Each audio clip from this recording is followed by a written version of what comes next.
The government announced a temporary cap on the number of immigrants who will be allowed into Britain. The cap applies only to countries outside the European Union, and it will last until April next year, when the government plans to announce a long-term annual limit on immigration. The issue of immigration was, of course, a very sensitive one during the recent general election. It was Gordon Brown's exchange with a voter on the subject that led the then Prime Minister to condemn her as bigoted, forgetting as he did so that the comment would be caught on a radio mic he was wearing. The Conservative campaign promise was to reduce the level of immigration to tens of thousands.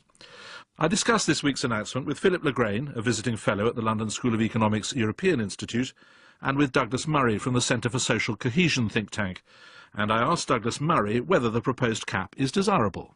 I think it's a very good step in the right direction. It's the beginning of uniting of a sense that the public has had for many years that immigration needs to be better controlled, and the political class that has by and large ignored this concern. I think, in other words, it's a great way to close the growing deficit that's occurred between the politicians and the people in recent years. Philip Le Grain. I think this immigration cap makes no sense at all. I mean, it targets only highly skilled workers from outside the EU, because less skilled workers are already banned from coming in illegally. And it just flies in the face of reality. We live in a global economy where companies are increasingly having to redeploy people around the world, where people are moving around. We need to attract the best talent in order to succeed in global markets. We need to fill shortages quickly when they arise. And we need an open and flexible immigration system that makes that possible. What about the basic politics of this, though? As Douglas Murray says, it is something that clearly worries people, and politicians have a duty to respond. Well, if you saw during the election campaign, the worries were mainly expressed about East European workers. That was famously Gillian Duffy.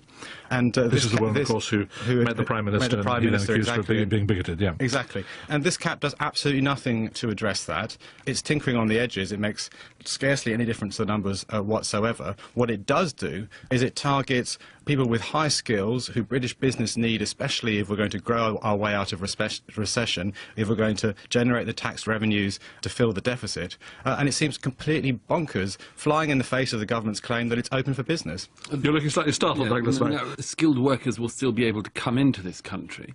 The government has simply put a cap on, or wants to put a cap on, to make sure that it is, in their own words, tens of thousands of people who are coming into this country every year, rather than hundreds of thousands. Countries can't simply open their borders for everyone who would like to come in.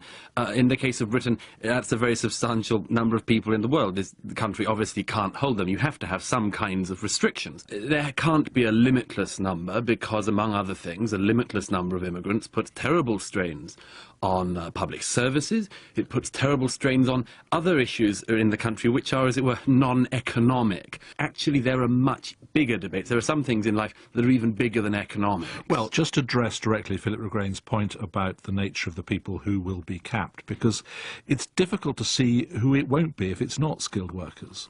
Firstly, there are 2.5 million people in this country out of work. Very many more people are going to be out of work in the coming months and years if the government's necessary cuts go ahead.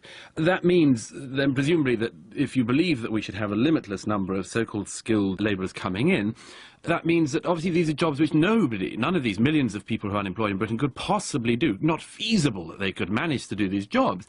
It simply isn't the case that that's the case. And the reason why is this. Among others, the claim is made that Indian Bengali restaurant workers are skilled workers. It would, I think, come as a surprise to very many people in this country that chefs and others who work in restaurants would count as highly skilled workers. And are these honestly jobs that there are nobody in this country could possibly do? I don't think so. Well, Philip Le Grain, deal with that, and with the point that Douglas Murray makes, which is that we are looking at the possibility of higher unemployment in this country. The workforce is here already. Why do we need more people from outside?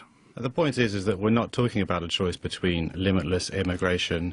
What we're talking about is whether it makes sense to restrict even further the number of highly skilled workers coming into this country. First of all, some businesses won't be able to attract the people they need. So, for example, you're a small business, you've just got an export order to export to China, you can't find the right engineers you need locally.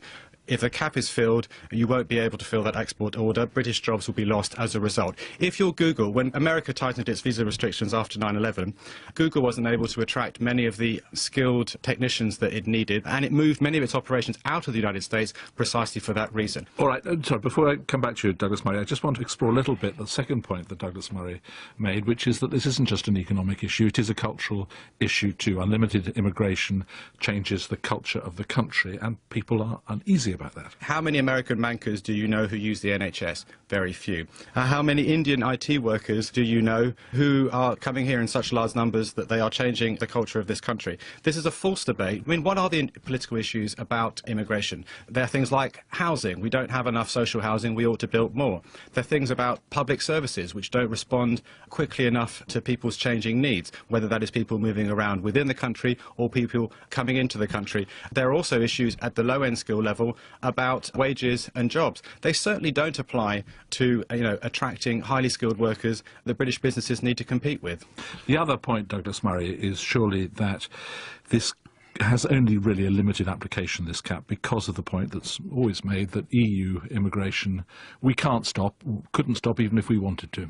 This cap on skilled migrant workers addresses one part of the immigration problem. It's not itself the solution, but it could be part of a solution, or at least part of the way of getting towards a solution to what has become a very, very serious problem in this country. Now, there are all sorts of other things that will have to come up and will have to at some point in the future be debated. Among them will be whether or not we do want to have unlimited amounts of immigration from our European partners. I think that's something that will be discussed down the road. I wish it were able to be discussed now. We have this figure of getting the figure down from hundreds of thousands to tens of thousands. What do you think it should be? Put a figure on it. I can't put a figure on it. I think that roughly the figure that the government has come out with... But that's just a temporary measure. It is a temporary measure. It is not nothing to try to begin to grapple with this question. This is a debate about the British people and Britain and what Britain is and what it would like to remain. Whether it has an identity it can retain, whether it has a culture it can retain, or whether we want to continue an era, as Philip would have us continue, of mass immigration, which poses many, many problems as well as bringing benefits, many problems which government in this country has not even begun to try to deal with. Douglas Murray and Philippe Le Grain.